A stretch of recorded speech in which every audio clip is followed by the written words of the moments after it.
Islam, peace to the masses, peace to all the Moors of North America, all the citizens of the planet Earth. Peace and love to the ancestors known and unknown. I am Terry Phillips Dangerfield L. This is that More Stuff Podcast Network. We're going to be doing a podcast today on the Black Experience. The name of the podcast is The Black Experience. All right. This podcast, I'll just be talking a little bit about the fall of the Moorish nation, this is the essence of what the perspective of what the Black experience is. That is the main point, or the foregoing point of this particular podcast.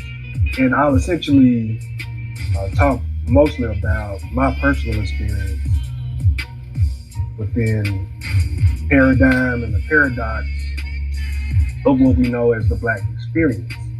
And within the Black experience, it's known as culture. There are customs involved, there are religions involved, etc. I won't get too deep within it, but we'll make some key points, and we'll get this podcast going, and trust that it will reach an interested ear and help someone along the way of their spiritual journey. All right. So we're gonna go through a few particulars. I'd like to rise and give honors to my ancestors, known and unknown. Honors to Noble Ali, supreme honors to Hot Mama. I want to give honors to my Earth Mother and Earth Father for their assistance in incarnating me here. All right. Honors to the Moorish nation. Peace and love to all the American citizens and the citizens on planet Earth again. All right. So, starting off this podcast, it's been a little while since I've done a podcast. Been involved in some spiritual things. Spirit's been telling me to do more listening and talking. In a sense, I probably still could have done one podcast, but it's been a little. At any rate, we're gonna get this one going today on ninth month of the Christian calendar year, September the 5th, all right, it's 2025, all right. Moorish calendar, you just take 580 years off calendar year. All right, and so we're heading toward the fall. It's been a wonderful summer, beautiful weather, not too hot, you know. It's always good to have the sun and sunny weather and stable conditions. All right, so let's do this. I want to go over the etymology of Black. In the previous podcast, we talked about the etymology of Black, what Black is, what Black is not. The fact that, hey, we know that Black meant pale before we transliterated or socially paradigmed it to mean color of our skin, quote unquote. All right. So, Black in the etymological sense is saying, in its original form, lacking any emphasis on genes or makeup of DNA. All right, this is when it was transliterated to that, and it transliterated from, pale skin or bleached skin, which it was applied to the Europeans by us. All right, and then it was timelined to mean, supposedly to mean our makeup you know, which was it was socially applied at any time, you know. And but how the original definition of it is hail, which it was talking about the abion type within the human family, our abion brothers and sisters, which was applied by the Moors, by us, and later transliterated by the Europeans as by the European conglomerate, not just the Albion type, but the European, the dark-skinned Europeans as well, and transliterated to a new form, which was the class system, which we forgot about. All right, so this is part of the Black experience in North America since the late 1700s. Followed the Moors in 1776, studied the tribal wars, and followed the Moors came with the start of the Punic Wars in the ancient times. You look up the Punic Wars, and this is a bunch of infighting over religious dogma and pretty much big eyes, little U's. All right.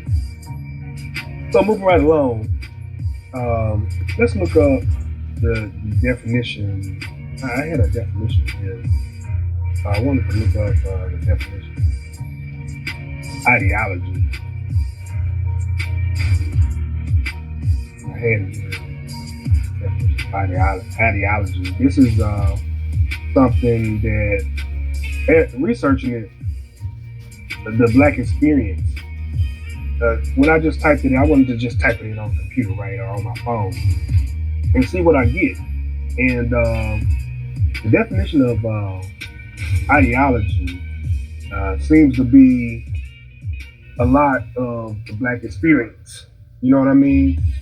In my time, in dealing with the tag of being Black, quote unquote Black, it's more of a, you'll go online or you'll see on some entertainment shows how quote unquote Black people do this, it's a Black people house if this happens, and that's more of a social thing, or which turns cultural, which I'm gonna speak on a little bit of that in a minute. I just want to look up what ideology is.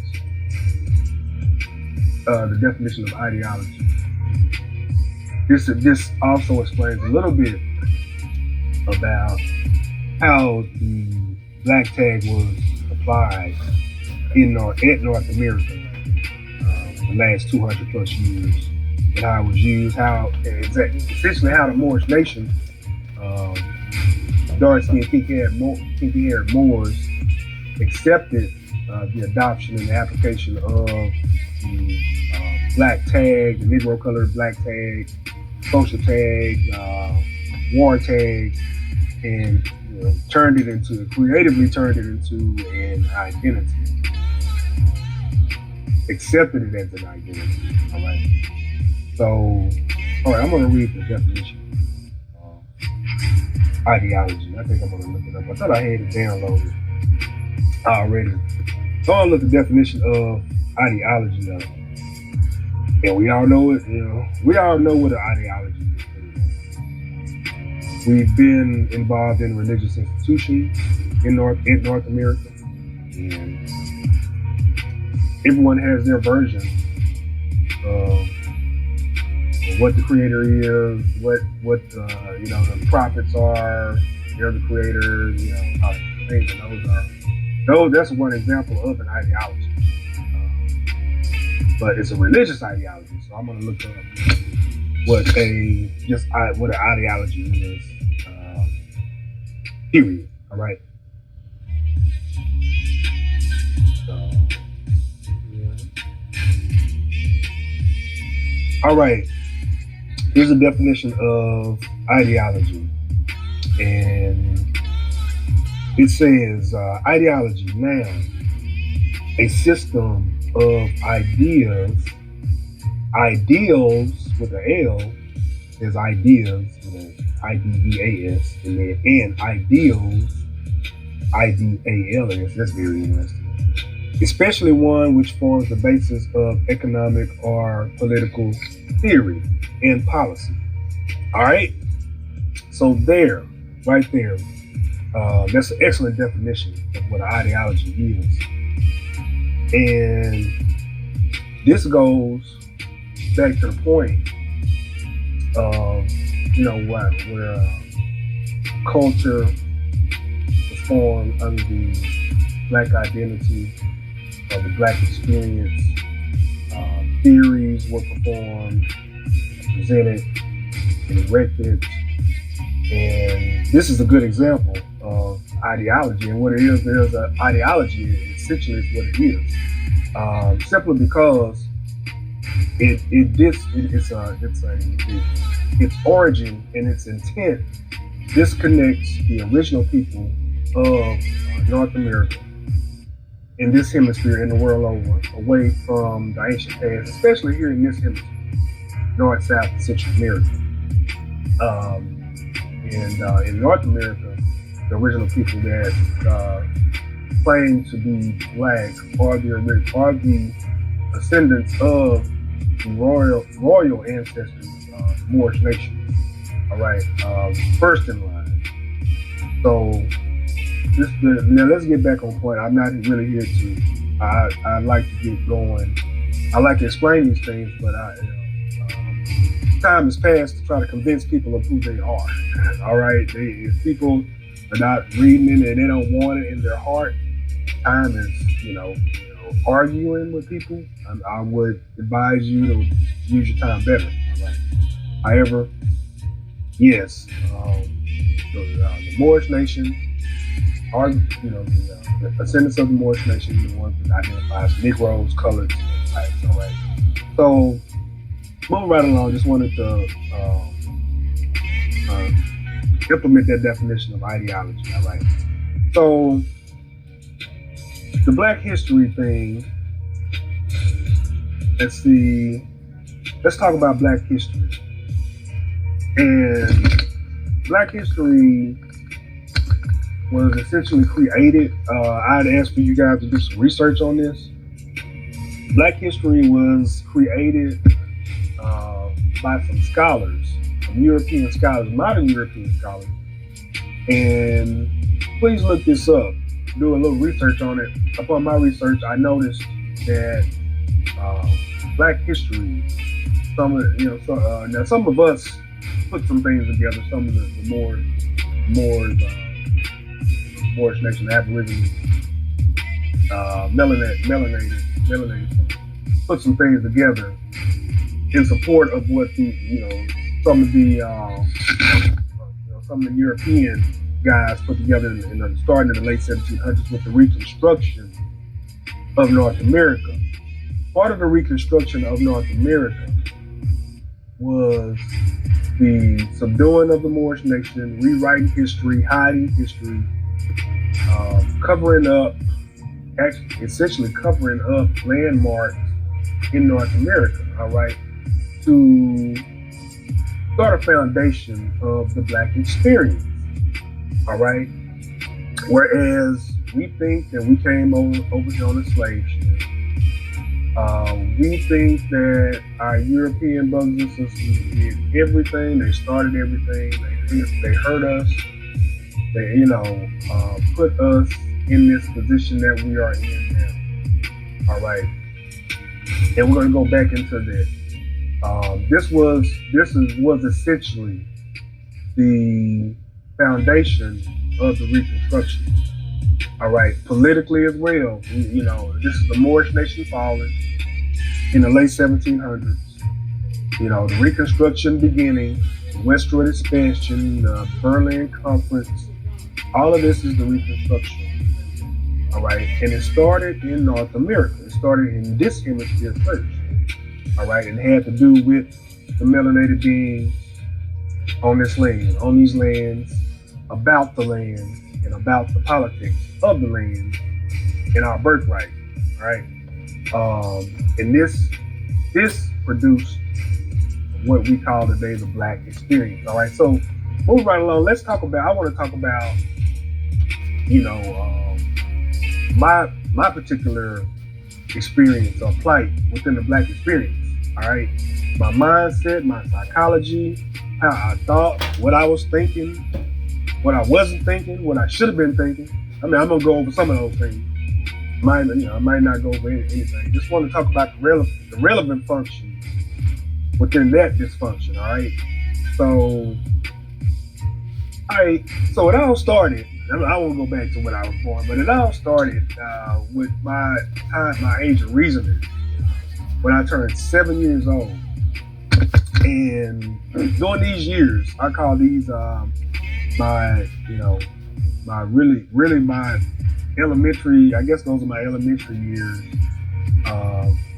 Being aware of things and beginning to feel anger and feel happiness, remembering and remembering how people made me feel, when they said something, things like that.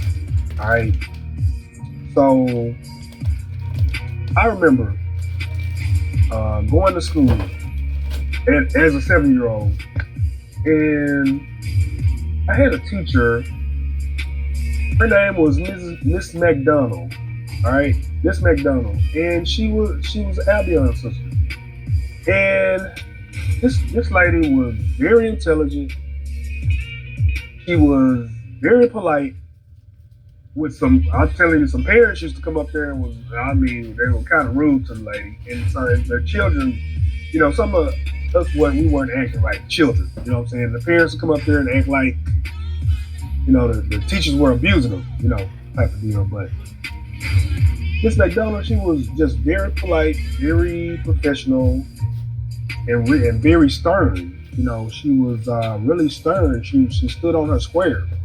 Right is right, wrong is wrong. She would tell any parent, any principal, what the student did, what she told them, and she was very thorough. And within that, I thought I just really looked up to her. I really respected her. I trusted her. Away from home, she was somebody that I trusted, that I could go to and talk to. All right. And so Miss McDonald, she really didn't look at anybody. There was no what we call racial bias. I'm sure we all had great teachers, etc. And so, I'm talking about Miss McDonald because dealing with her, I noticed she was, at my age of reasoning, and she was I think she was my first grade teacher, second grade, somewhere like that. And I noticed she didn't treat anybody. She was different than me in skin texture, but she didn't treat anybody different. You know what I'm saying? This is the first thing I'm looking at. But my stage, I grew up in the hood. You know what I'm saying? And so, it wasn't nothing but us. Essentially, if we saw somebody else, it was usually maybe a cop or something like that, which they wasn't real bad at. So, Miss McDonald she was so cool. I could talk to her, and we would give her hugs and everything. Man, it was just really cool. So I didn't know anything about racial biasing. I didn't feel that feeling yet. I hadn't experienced that yet, right? All right. So moving right along. Years later, it started. Let me see where it started. I think it started in middle school. Yeah, it started in middle school for me personally, where I saw that there was a more of a superiority type of thing being pushed through the television, through the programming, whereas a lot of melanated, some of us melanated people weren't being shown on television and magazines. When it comes to the news, any kind of programming that you deal with. Advertisements, things like that. The melanated, I wasn't being seen. I used to watch the Saturday morning, Saturday AM cartoons, right? And all I would see is my, the European, brothers and sisters. That's it. That's all I saw. You know what I'm saying? I didn't see none of us. I didn't see none of myself on these cartoons. I mean, we might have saw one. There's one cartoon called Johnny Quest. You know, where they had this young brother named Azim. All right, so they showed him more on that cartoon. But hey, I mean, I'm sleep. You know what I'm saying? I don't know what a Moor is. I don't know what an Aboriginal is. I don't understand none of these concepts as a youth.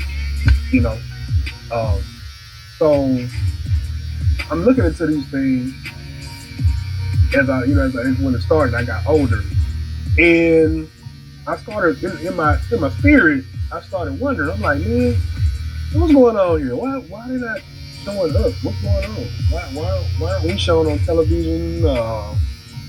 You know, on any type of ads, any type of programming, advertising. Why aren't we showing on these things? Why am I not seeing my own brothers and sisters? I call myself black people doing these things. You know what I'm saying?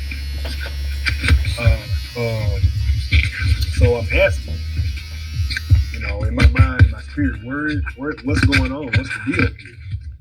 You know, why don't I get to see myself now?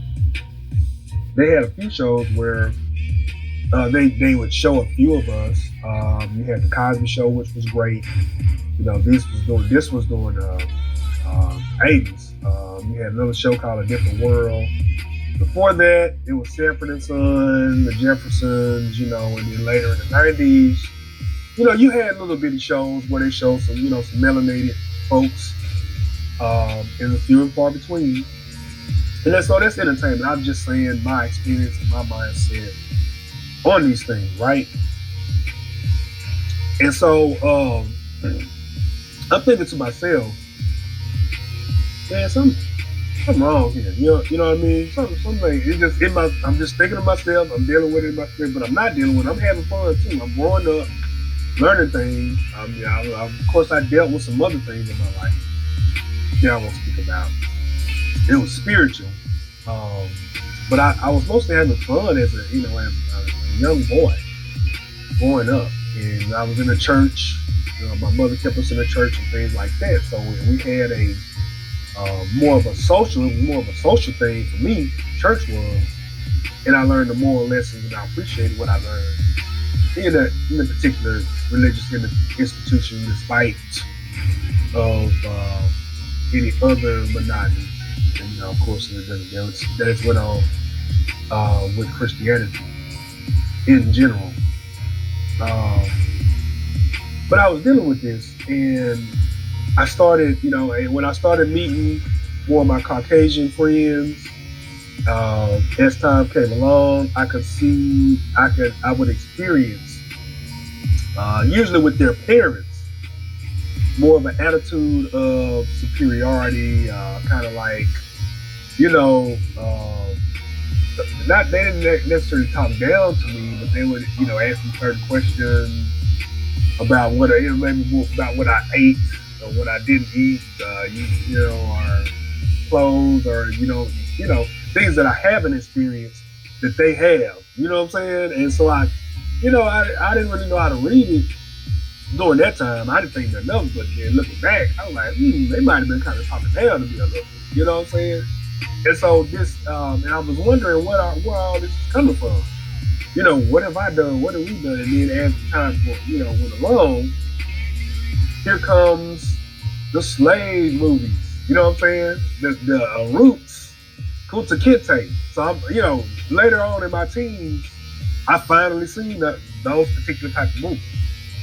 All right, and this was my particular black experience. You know what I'm saying? Or in my psyche, where it was going. Because during the time I was a young boy, I had friends of almost every nationality. You know, essentially, it wasn't any type of biasing. We knew we were different, but we didn't care. You know what I'm saying? It was just the thing. You know what I'm saying? I remember my thoughts. It was just a thing. You know what I'm saying? I got a scratch on my nail. You don't, but you still functioning. It's just how we dealt with it. Usually. All right. So boom, for me personally, let me talk about me. The slave ship thing came with the roots. All right, and the movie was, and then what's the other one? Kunta Kinte. All right, and I tell you what, those two movies were instrumental in putting the most anger in me that I've ever had in my life. You know what I'm saying? Now I'm not. Look, now hold on. Let's not. I'm not attacking anyone that made those movies. All right. The way I deal with things is with universal law, cause and effect. All right. The cause was us. The effect is what came about. So look, all this happened. So I'm not attacking Roots or Kunta Kinte because it might have done some things for some people, liberating through being, standing the storm. People find different liberations in it. However, for me personally, it put anger in me. All right, that I didn't know how to deal with. I mean, I went to church. People, my mama used to pray for me and things like that, and those feelings, but I still had that anger in me. And I started looking at the Europeans, my Albion brothers and sisters different. I started looking at them with a little bit of chip on my shoulder and some hate in my heart. This is honest. Not that nobody came to me and said nothing, you know what I'm saying? And I even felt a sense of competition with my own kind. I felt competitive. I felt like there was division with us. This is just excuse me. This is just how I dealt with it. Mostly subconsciously. You know what I'm saying, and consciously. All right. So it was just fascinating to me just to when I was remembering that I was doing my shadow work and looking at this, but I remember going through it, and so this was part of what we call the Black experience, and the fact of not knowing, that was the essence of it. The fact of not knowing the real truth behind all of these monotonies, behind all of what I'm dealing with, which is the fact that I didn't come over here on a slave ship. There is no proof. It's absolutely incorrect in regards to tangible proof, right? So, just wanted to reiterate on that. And so, dealing with that type of anger, really, with me, it really caused me not to think. I think my grades start to drop. You know what I'm saying? I was always smarter than my grades would display, on my report card. I think it was a couple of times I might have made the B honor roll, and I wasn't trying real hard. So I'm not saying I'm all smart. I'm just saying that how I was affected psychologically because of the inferiority that formed in me because of these movies, because of the lack of seeing myself and my own kind in my world on television, in leadership positions at school, type of deal. That was few and far between. And I didn't really understand why. And so as soon as I saw the slave ship movies, my thoughts were, all right, well, this is the reason why. And that's the way it was presented. The slave ships, the theory that we were brought here on slave ships, we were hated. The quote unquote white man, the pale skinned man, hates us, beat us, brought millions and billions of us over here in North America to a home we don't know, and put us in slave fields, and dealing with that internally as if it was the truth. And then it was taught in school. This brought a supreme psychological dysfunction within me personally. I could speak for myself, just for myself, personally. Now the evidence is in the rest of us. We've looked around, we know what's going on, and we make fun of, as melanated people. This part of the Black experience too. As melanated people, we make fun of our own dysfunctions. You see what I'm saying? We'll make fun of our own dysfunctions and mess ups. You know what I'm saying? On one little group of us, messing up all on one person. You know, this is part of the black experience of the fall of the Moorish nation. You know, we get a good laugh out. We get a hearty laugh out from it. I'll admit it. I'm a sinner too. I laugh at some of it too. If it's funny, I'm laughing. I'm sorry. Look, I don't mean no harm. All right. However, this is part of the black experience, and this is part of our fall. And this is why changes must happen. We have to change things. And so I had to look at myself, and this was later on. I had to look at myself once I got to my 30s, and I decided I was going to make some changes. And this was before I even learned that, I'm from these lands. My bloodline taps into this soil. You see, this soil, this hemisphere. I decided that, I'm gonna, do some researching about what's going on. But just the interesting fact is that psychologically, when you're told one thing and it's made to be the truth, its psychological effect can be lasting, and it can shape most of the activities that you govern yourself with. You know what I'm saying? And so later on, of course, I went to the service, to the military. Later on, after these things, I hadn't learned anything about myself. I went to the military. I think it was I had been 19. I had a daughter, and I just want to speak of the military this time. Although, of course, I don't agree with war. Went to the military, and in the military,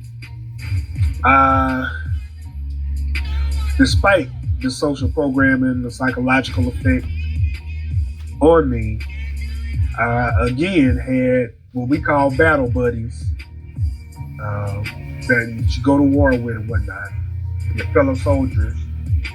I had fellow soldiers, men and women, different nationalities, different cultures. I even dated one of a different nationality, foreign, was considered to be foreign. And it was, of course, the race thing was present. It's just like, it was like the big elephant in the room. But when it comes to your livelihood, that becomes second when it comes to the threat of war and the fact that you may not see your families again. The race thing becomes second. During those times, we are human. You see what I'm saying? You see how that works? And so this is one thing I noticed from being in the military that I experienced personally. And in the back of my mind, it's just like, I'm like, some of the traumas and psychological traumas that these, not just the movies, but the school system, what was taught about the slave ship deal and the Spanish conquistadors, excuse me, the Spanish conquistadors and their part in all of the slave trade of the melanated people who call themselves blacks. This, in the back of my mind, I used to think, man, I bet she racist all outdoors in their household. I bet they say all kind of words, which really shouldn't matter because anybody can say what they want inside of their house. I don't, you shouldn't really care. You don't control that part. You know what I'm saying? However, this is how I used to think. I used to think about what people said behind my back, particularly Caucasians. All right, and so with this mindset, it had me sick in the mind. You know what I'm saying? I was essentially sick in the head, pretty much. This is my perspective, my personal perspective on it. And this is part of the black experience as well, my personal black experience. All right. And after the military, getting out, of course, I got married, children, etc. And I worked in the pharmacy for a little while. Well, a lot of while. 7 to 9 years, somewhere around there. as far as I can remember. Worked in a pharmacy, and it was there I started doing some research, you know. And within the pharmacy department, it was an office type of department, you know what I'm saying? More of an office setting, multicultural, etc. And but it was mostly the melanated people, mostly us, you know. And in this particular setting, it was real laid back. I have to say I enjoyed it. I had some really mature co-workers, etc. And this is where I started my studies, on where I decided to study more about myself and about the truth, you know. And not to dig too deep into things, this is where I walked into the Moorish nation, the fact of the Moors, Noble Drew Ali, under the Prophet Noble Drew Ali. I read up on the Moorish nation, the fall of the Moors, the fact that we're not Negroes colored as blacks, the fact that black it started out as pale, black meant pale first, and then it was transliterated to mean black people's, you know, dark skin, thick lip, picky hair, which essentially that's not the definition of it, the true definition of it. That's a social definition of it for starters, you know. And then anything else that's applied is it talks about pretty much cultural, you know what I'm saying? So, all right. So I'm doing my studies with this thing, and personally, now I'm going to talk about a little bit about. Let me make sure I'm still on topic here. Let me say here, Aboriginal past, Moorish lineage. All right, into the Moorish lineage, Aboriginal past. All right, so I personally didn't want to accept. I got the truth now. I'm running into the truth of the Moorish nation. You know what I'm saying? But I didn't want to accept the truth. I wanted to stick to this. It's like, all right, I feel some type of way about the slave ship deal. You know what I'm saying? This how I'm feeling. I feel some type of way about it, right? And so it's like I don't want to jump into the truth because I got something to say about this slave ship thing. I need to finish something, or I need to stay here in this slave ship thing because it's kind of safe. I kind of like it. You see what I'm saying? Now that sounds psychologically road, I know, I'm sure, to somebody. Essentially, I wanted to stay a victim. You know what I'm saying? A victim to the white man did this to me. White man did that. I wanted to stay a victim personally, all right? And this wasn't good. You know what I mean? This is how I felt on the inside. So upon examination of the Moorish nations, all this material, this theory of the Moorish nation, the Moors, etc., that I'm examining, I had to start doing some internal work, you know. The way I talk to my children, you see what I'm saying? Why, you know, I used to tell my children the truth is the truth. But here it is, I didn't want to deal with it. You see what I'm saying? This is something. These are different psychologies that I went through. This was my black experience. You know what I'm saying? This was my black experience personally. Of course, I presented the truth to my children, and, you know, at their leisure. But at my particular leisure, outside of work, outside of my other spiritual work. So of course, dealing with that part made me step into the truth. You know, I had to compare it to, you know, how I talk to my children and how I would coach them about the truth, what's right, things like that. All right. So I ended up examining the information and taking it all in, and then I had to do shadow work, which I'm still doing, and studies, and this started in 2013. Up to 2012, up to today's date, of the Aboriginal past, concept of the Moorish nation, the fact that we've always been here, we civilized the world, and brought everything that you know in modern times right now. All right. Well, the melanated ones are responsible. The melanated Moorish nation is responsible for that. All right. And now, of course, that comes with responsibility, meaning that we have to prove that we can, if you're one of those that like to claim the slave ship story, well, look, let's, what I say to them, what I say to anybody with the slave ship story is to make the ones that claim they brought us over here prove it.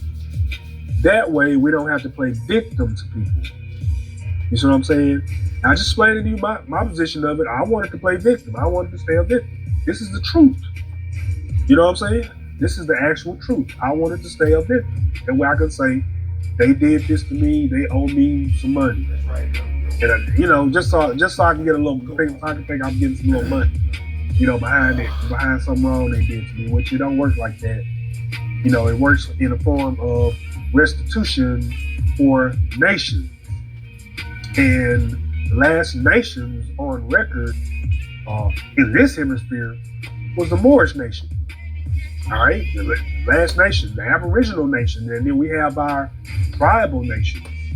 We have these type of records, so we have to line ourselves that way. Now to do the quote unquote black thing or the black identity, well, it's political. It's not the black identity, the black thing is political at best. So you're gonna get, there's a bunch of what I've experienced and what I've seen is just a bunch of political hoops that you're gonna go through. Period. You know what I'm saying? Because it doesn't work. It's not gonna work. So at any rate, I had to get through that. And once I got through being a victim, then my whole concept changed. I didn't feel like I was inferior to anybody anymore. I didn't see anyone as less than me. I didn't see anyone as better than me any longer. And this took a couple of years, man. A couple of years of study and things like that. I went through the ego thing. All right, well, we was the first ones. Moors are the first ones. So, the Europeans, they not what they said they are. All right, so I went through the ego thing where I was looking down on them because I thought I was better than them. You know what I'm saying? I'm practicing the same thing that they were doing. And the Europeans was doing to us. You know what I'm saying? As a Moor. I'm looking down on them like, the ego thing. And so I started looking at myself. I'm like, well, how does this have to be? I'm doing the same thing that they're doing. And so I had to do my studies on Noble Drew Ali. And Noble Drew Ali helped me out, tremendously with that. With this ego and taming the ego. One book was the Circle-7 Quran, prepared by Noble Drew Ali. All right, not the Quran, but the Aquarian of the Moorish Science Temple of America. And that particular book helped me tremendously. And so dealing with that, going through that, that paradigm of ego in psychology, getting to more of a universal type of look of no big eyes, little U's, that's where a lot of my studies really took flight. All right, move right along. Let's talk about the black identity in unity, all right, which is part of the black experience. So, the black identity in unity. So, what I mean by this particular approach, the black caste system that was implemented in the late 1700s with the fall of the Moorish nation. Black was when it was transliterated from the original sense, it began to be applied to the Moors as the Moorish nation was falling here in North America. the term is seated as a derogatory term, by the way. Um, Became black or more. All right, black a more. When you look at it, and this particular word, black being adjective, more being a noun. I believe it's a compound word, compounded. And so black is lowercase and it's an adjective. All right. What is a noun? A person, place, or a thing. All right. Adjective is not even a person, place, or thing. It's a description of something. So saying that, everybody, every other nationality on the planet identifies from a noun's perspective, all right, from a nation's perspective, all right.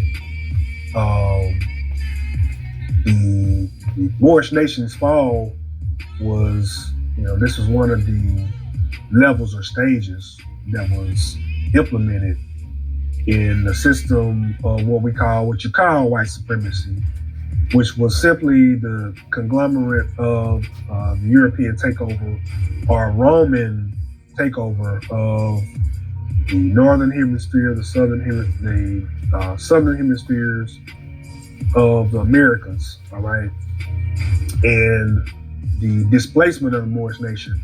I say the displacement because the Moorish nation went underground, all right. So Blackamoor was part of a major part of the Reconstruction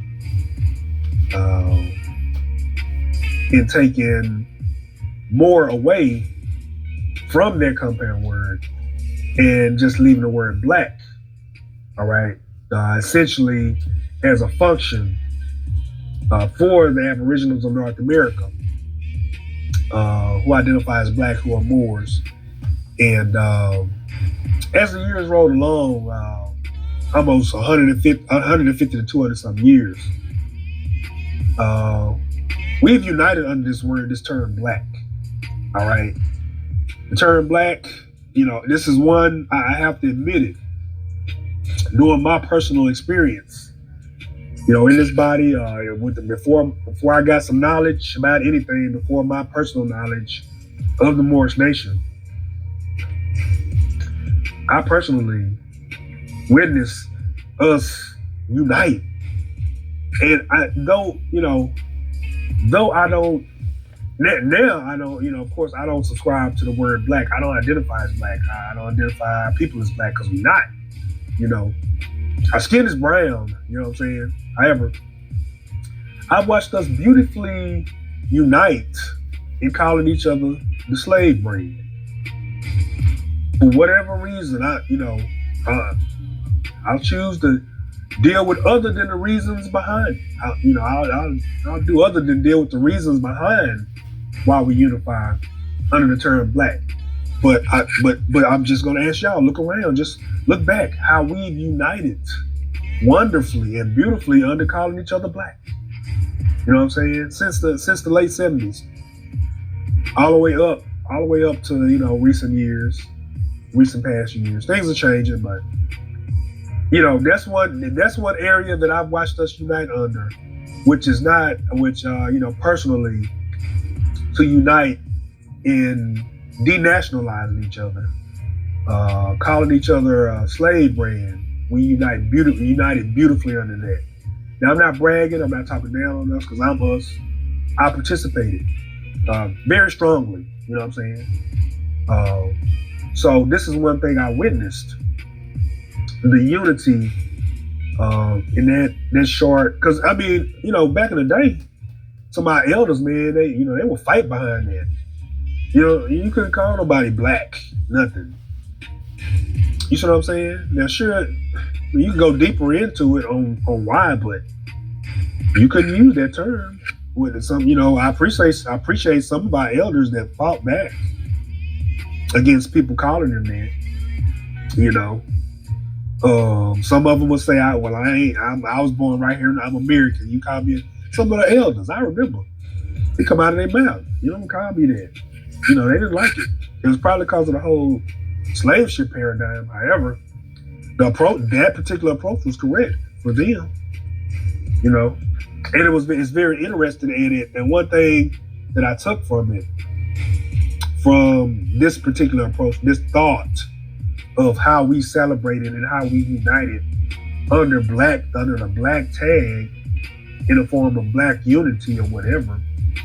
The good part of what I took from it is that we, hey, to watch us unify is a beautiful thing. I mean, I remember some of the rap groups. It was this one performance. I don't know if you guys remember that.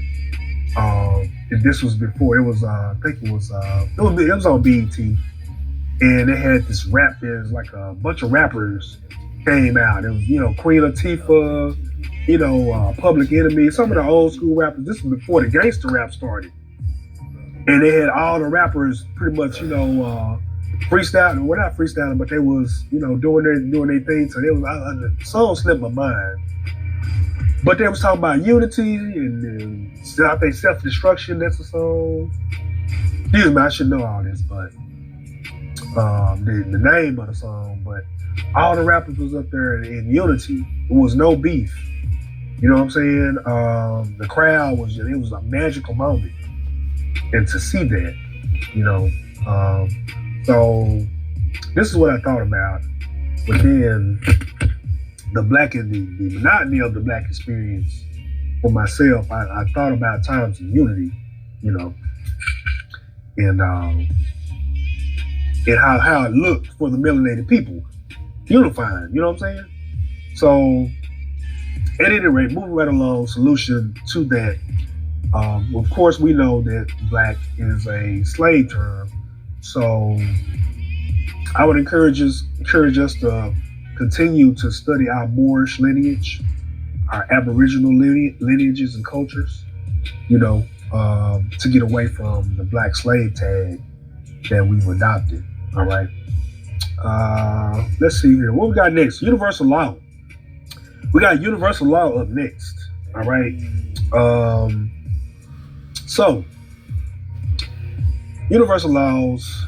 I'm going to talk about a little bit about the law of karma, manifest, and correspondence. All right. So let's deal with the start of things. The start of the black experience. This is one of the reasons why we even dealt with the black experience. All right. And look, for some, the black experience was cool. Some people like, hey, I just want to put you call it a disclaimer, but I just call it my personal statement. Everyone has their timeline. I mean to bring information, enlightenment, and a different way of doing things outside of the programmed way. All right, and a different way of thinking about things as well. There's one saying that there are a million different ways to the universal creator, right? To get to righteousness, right? So this is what my intentions are when I say certain things on these podcasts. I don't mean to be radical. Noble Ali said for us Moors not to make radical statements. So those are not my intentions, all right? But I'm going to talk about the truth of things and how to look at things, all right? So the Moorish nation, in the beginning, before the Europeans rose to power, the modern Europeans, our pale-skinned brothers and sisters, rose to power politically, religiously, and socially especially. They were the first slaves. The Moors enslaved the Europeans. Now, universal law says for every action, there's a reaction. All right? The reactionary part of universal law is karma. You understand? The reactionary law the reactionary portion, of universal law is karma. So for us enslaving the Europeans, what happened next? They rose to power and put a foot in our butts. All right, look, I'm all right with saying that. Look, this is what happened. This is the truth of things. You know what I'm saying? There's no victim in this. Nobody, I mean, well, they could claim to be victims. We did it to them. They were looking to learn from us. Hey, don't believe nothing I say now. Now hold on, let's look at this now. Look, I want people to look into these things. Research. There are books. There were white and there were slaves. I think I might have downloaded some. Where is it? I want to give at least one reference because I know some of us out there, which I appreciate this. They say, well, yeah, ain't no scholarship on it. You know what I'm saying? Ain't no scholarship on it. It don't exist. You know, hey, I appreciate that though. You know what I'm saying? But that's not true. You know what I'm saying? Things were suppressed. You know, things were hidden. Look, and there's one book, they were white and they were slaves. Look that book up. You know what I'm saying? What's another one? Barbarian masters and their European slaves. I think that's another one. Oh, there's a lot of books on white slavery. A lot of them. You can just look them up, man. You know what I'm saying? But stick to the point. The Moors enslaved the Europeans, man, and we did them real bad. This is one part of the history that I looked into personally that I wasn't so proud of, man. You know what I'm saying? I'm like, dang, you know, what was this? You see what I'm saying? And you know, when you do things like that, and we knew better. You see what I'm saying? During these times of the Moors, the Moorish nation, the melanated beings on this planet having knowledge of self, we knew universal law. We dealt with it. Universal law is our culture. You know, being mindful of the cycles of the sun and the moon, and the the projection of the stars, and the cycle and corresponding the cycles of the female with the moon is how we made our calendars. You know, is one of the ways. You see what I'm saying? So we knew universal law. We understood all of this. We understood the laws of karma. But somehow ego got in there, and there's that ego thinking that we're, because we got some powers and we got a bunch of knowledge. And we was in the midst of falling, and we went into our lower selves and, enslaved the Europeans and did them real bad, And so, all right, so I can speak personally on this. Personally, this is my personal position on it. Everything we've been going through as melanated beings, all this ugliness, you can name it redlining, white supremacy, racism, the economic situations, all of this is karma. Our children, you know what I'm saying? Yeah, they dying off. Most of our men in prisons they are questionable about their sexuality, which it questions our perpetuation in numbers. All of this is karma for what we did in the past. This is my position on it, and it's just my position. There's some spiritualists out there. You look at it yourself. You can say, Terry Dangerfield, that is incorrect. That I'll sit down, I'll listen. But for what I'm saying, the truth is the truth on that. You see what I'm saying? You when it comes to universal law, what you put out, you expect for it to come back fourfold. This is just the way the universe works. You put out negativity comes back. You put out good energy. How do you expect anything else to come back outside of that? Because it hadn't came back yet. Because you put out good energy. Because good energy hadn't came back yet, don't mean it ain't coming. Oh, it's coming. You see what I'm saying? So the law of correspondence manifest in law of karma is what the Moorish nation has experienced. And it is called the Black experience. All right. The Black experience is mostly about our struggles. Respectfully, this is what the Black experience is about. Our struggles. This is karma, people. This is what it is. So, solution. Let's talk solution. Solution is to change our minds. to change our minds about being a victim. We're no longer victims. The story that the Europeans told us is not true. Ain't nobody proving that we came over on a slave ship. At this point, if you want to claim a slave ship lineage, that's your business. However, I would respectfully suggest that you do more research and you make them prove it. That's it. That's all. That's what I say. For the rest of us, for myself first, and for the rest of us, there's no justice in being a victim with no proof. We're a victim. We were brought somewhere. No, because it's just like, look, at some point we're gonna have to stand up and face responsibility for what we did in the past, and it's gonna have to be talked about eventually. It's gonna have to be dealt with eventually. The truth has to come out. And we running around with a big old elephant. How we look, people walk dogs, we walk cats. I've seen some stranger things being walked on the street, but just picture what we look like. Not the elephant in the room, but we got the elephant on the leash in the city blocks walking around. You know what I'm saying? How they look on the sidewalk with an elephant. I love elephants, by the way. Anyway, all right, just wanted to make that point. You see what I'm saying? We have to move past, the victimhood, accept the truth for what it is, change our minds about things, look to better ourselves, and think good thoughts about ourselves. In the midst of all of that, and mostly important, forgive ourselves for being victims so long. And to be victim and you're truly not a victim. Now, as it pertains to the timeline now, look, as it pertains to the history, listen now. I ain't saying that they happened to us. I've been victimized too by quote unquote white supremacy. I'm just saying, pertaining to the history of the Moors enslaving the Europeans. You know what I'm saying? And then they flipping it on us. This is part of the Black experience. This is karma. This is what the Black experience is.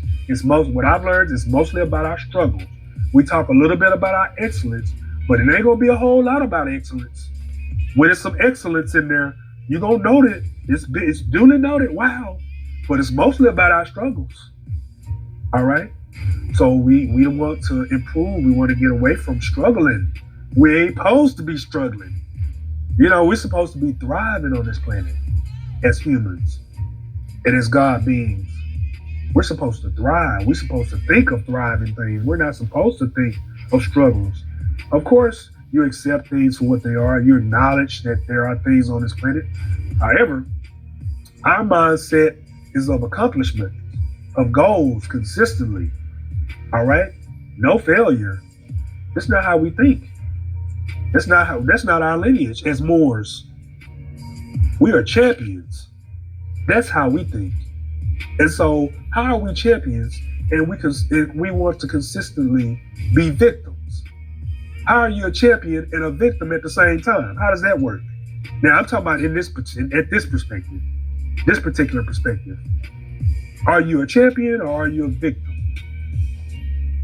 Not saying that you haven't been victimized, but are you a champion or are you a victim? You move forward to change the past, to become a champion, to become who you are, who we truly are.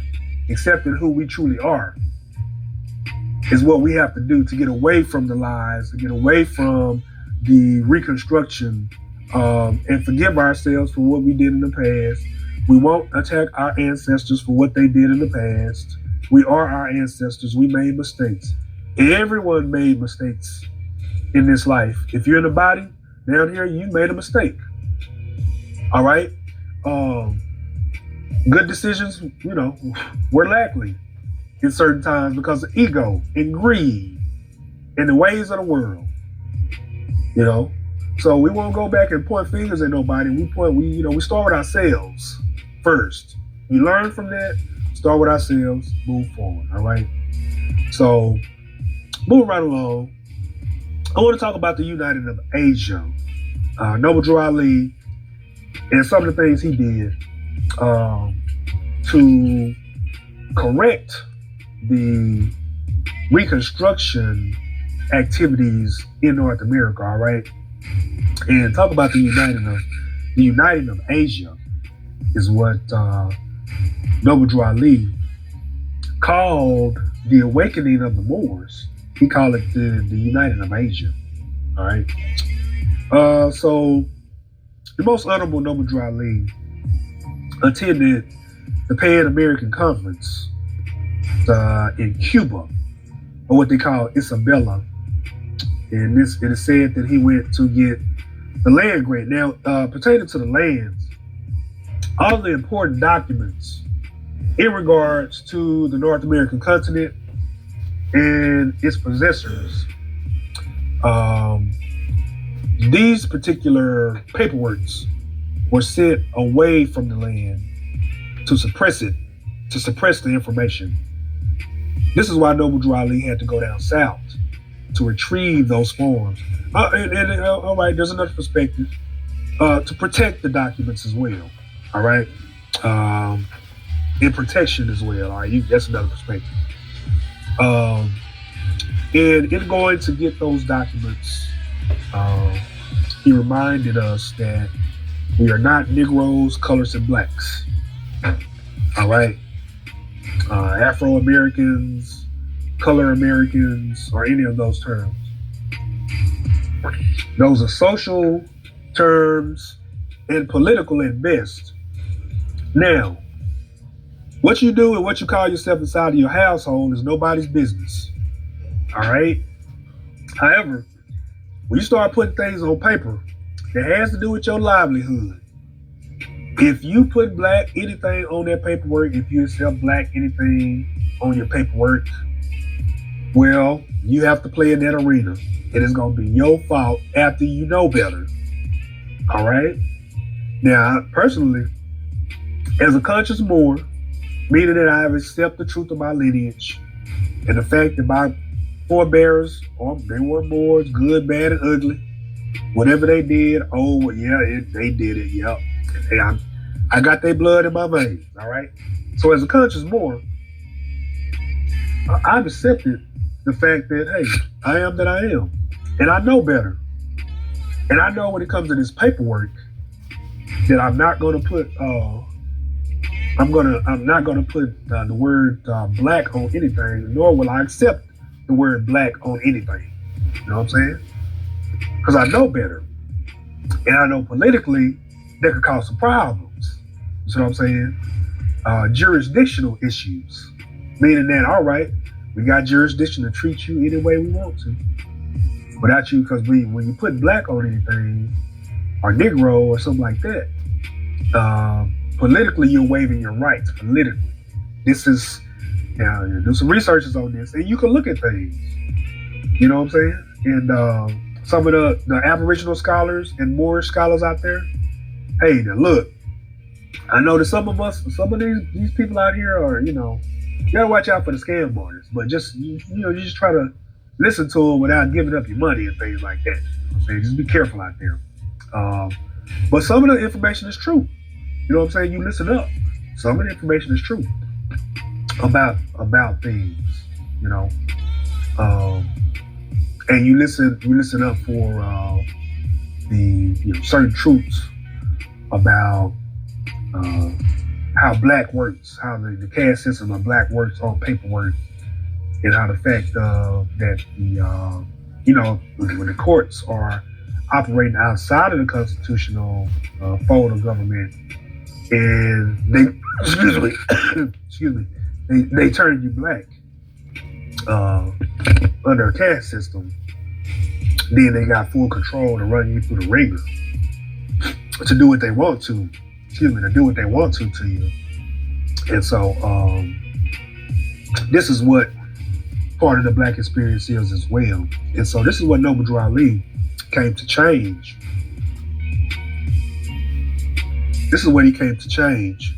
The fact that that we know that we are not Negro, colored, and black, and that we're at home first off, and that we have an original cultures.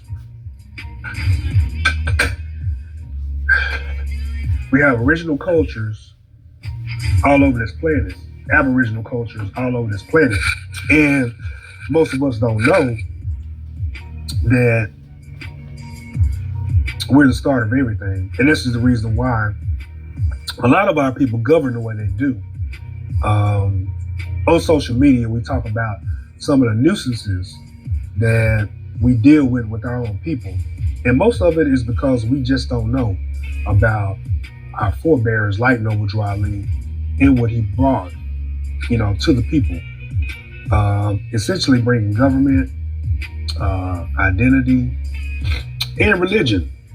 Our original religion, some of our original religions, excuse me. And so which has to do with earth culture. It all has to do with earth culture.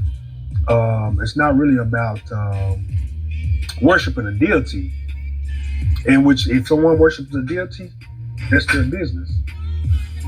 If they want to worship a deity. However, Noble Drew Ali was bringing back our identity and who we were and how we were connected to this planet, how we function on this planet as Aboriginal beings, as Moors, as descendants of the Moabite nation. All right. From a political perspective, he brought a Republican form of government. All right. A Republican form of government. And so when it comes to a Republican form of government, this is constitutional. Just to keep it simple. I like to be less complicated. Excuse